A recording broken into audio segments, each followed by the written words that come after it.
एक वर्ष के पश्चात नवग्रहों में राजा सूर्यदेव स्वराशि में पहुंचने वाले हैं। प्रिय दर्शकों, जब भी कोई ग्रह स्वराशि में पहुंचता है अथवा अपनी उच्च राशि में पहुंचता है तो उसका बल, उसका प्रभाव, उसकी क्षमता में कई सौ गुना वृद्धि हो जाती है, तब वो ग्रह अत्यंत बलवान हो जाता है। अब सूर्यदेव तो नवग्रहों में राजा हैं। राजा के समान ही इनका कर्तव्य है, उत्तरदायित्व है, क्षमता है, प्रभाव है। सूर्य का एक विशेष आभामंडल है जिसके समक्ष समस्त ग्रहों का प्रभाव निर्बल हो जाता है। सूर्य की प्रथम किरण से ही इस संपूर्ण जगत में प्राण का संचार हो जाता है, प्रकाश का प्रवाह हो जाता है। आत्मबल के कारक सूर्यदेव हैं, पिता के कारक सूर्यदेव हैं, शासन सत्ता नेतृत्व के कारक सूर्यदेव हैं, शासन प्रशासन प्रशासनिक सेवाओं के कारक सूर्यदेव हैं। तो सूर्यदेव का परिवर्तन सदा ही अत्यंत महत्वपूर्ण होता है। एक माह का इनका परिवर्तन होता है जो 17 अगस्त को होने वाला है। सूर्यदेव सिंह राशि में प्रवेश करके अति बलवान स्थिति में आने वाले हैं, परंतु यहाँ पर सूर्यदेव केतु के साथ में होंगे, राहु की सीधी दृष्टि के प्रभाव में होंगे, जिसके कारण प्रबल ग्रहण दोष भी लगेगा जो निश्चित रूप से समस्त राशि के जातकों को प्रभावित भी करेगा। यहाँ पर कुछ विशिष्टता प्राप्त होने वाली है। जय श्री गणेश। नमस्कार, मैं आचार्य संजय द्विवेदी। मेरे समस्त प्रबुद्ध दर्शकों का मेरे चैनल पे हार्दिक स्वागत है।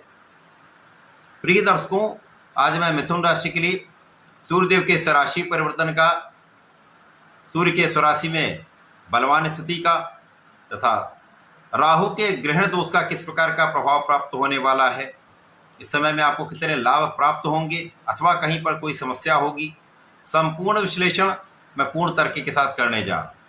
जो समस्या है उसका क्या निवारण है, इसका उपाय भी मैं बताने वाला हूं। मिथुन राशि बुध की राशि है। बुध और सूर्य का अति मित्र का भाव है तथा मिथुन राशि के लिए सूर्यदेव पराक्रमेश है। अब पराक्रमेश का पराक्रम के भाव में ही गोचर आरंभ होने वाला है, जो अत्यंत महत्वपूर्ण इसलिए भी होगा क्योंकि स्वराशि में जाकर ज्योतिष के नियमानुसार सूर्य का बल कई गुना बढ़ने वाला है। अब मित्र की राशि के लिए सूर्यदेव स्वराशि में तृतीय भाव में होंगे, जहाँ पर ये केतु के साथ में होंगे तथा राहु के सीधे दृष्टि के प्रभाव में होंगे। तो सूर्य बलवान है, राहु मित्र की राशि में होकर वो भी बलवान अवस्था में है। अब जब दोनों का सीधा दृष्टि प्रभाव होगा तो यहाँ पर ग्रहण दोष बनेगा, परंतु सूर्य बलवान है तो इनके कुछ विशेष लाभ भी आपको प्राप्त होंगे। तो राहु का जो दुष्प्रभाव है वो कम हो जाएगा।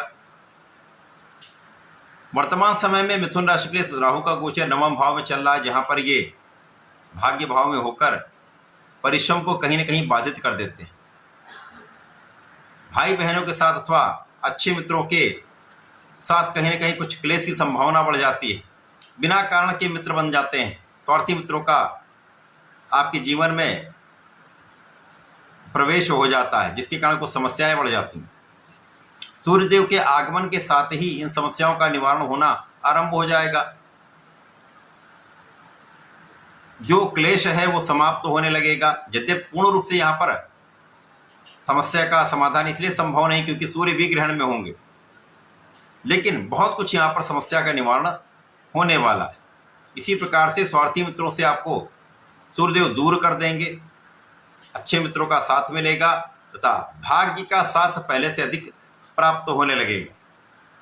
अब जब भाग्य का साथ पहले से अधिक मिलने लगेगा तो समस्याओं का समापन भी होगा, आपके कार्य क्षेत्र में वृद्धि भी होगी तथा आ रहे अवरोध दूर होने लगेंगे।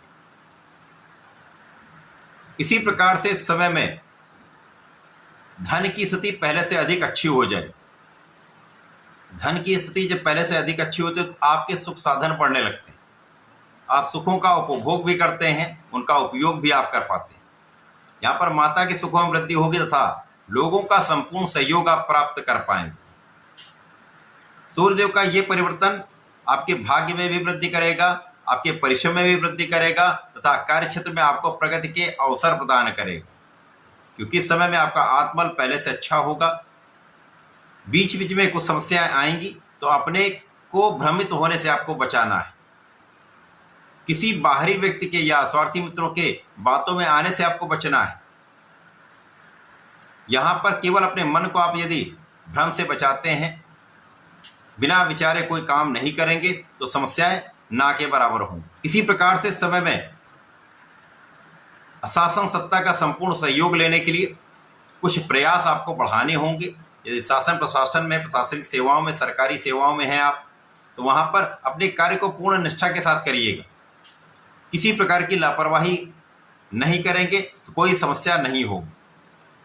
यहाँ पर आप अपने मन पर अंकुश रखिए तथा अनुशासन में रहिएगा तथा अनुशासन में लोगों को रखिएगा, तो समस्याएं ना के बराबर होंगी। यद्यपि इस समय कुछ पीठ पीछे आलोचना करने वाले लोग हो सकते हैं, लेकिन यहाँ पर उनका पराभव होता जाएगा। आप अपने क्षेत्र में आगे बढ़ते जाए। इस समय आपकी वाणी अच्छी रहने वाली है, आपका ज्ञान अच्छा रहने वाला है, आपकी बुद्धि अच्छी रहने वाली है, जिसका आप लाभ निश्चित रूप से लेंगे। परिवार का सहयोग मिलेगा तथा इस समय में आप स्वस्थ भी रहने वाले हैं। यद्यपि कभी कभी कुछ हड्डियों से संबंधित समस्याएं या सिर दर्द की समस्या हो सकती है, जहां पर आपको कुछ सावधान रहना होगा। अपने खाने पीने पर नियंत्रण रखना होगा तथा योगा प्राणायाम करना चाहिए। इस पूरे समय में आपको नियमित रूप से भगवान सूर्यदेव को जल देना चाहिए। जो सूर्य की निर्बलता है वो दूर हो जाएगी। ओम घृणी सूर्याय नमः का नित्य जप करना चाहिए, अथवा गायत्री मंत्र का जप करेंगे तो विशेष लाभ प्राप्त होंगे। इसी प्रकार से गणपति जी की आराधना आपके लिए श्रेष्ठ लाभकारी है। ओम गंगणपति नमः का जप करें तथा गणपति श्रोतम का पाठ करेंगे तो विशेष लाभ आपको प्राप्त होंगे। तो ऐसा करके इसका लाभ लें। धन्यवाद, नमस्कार।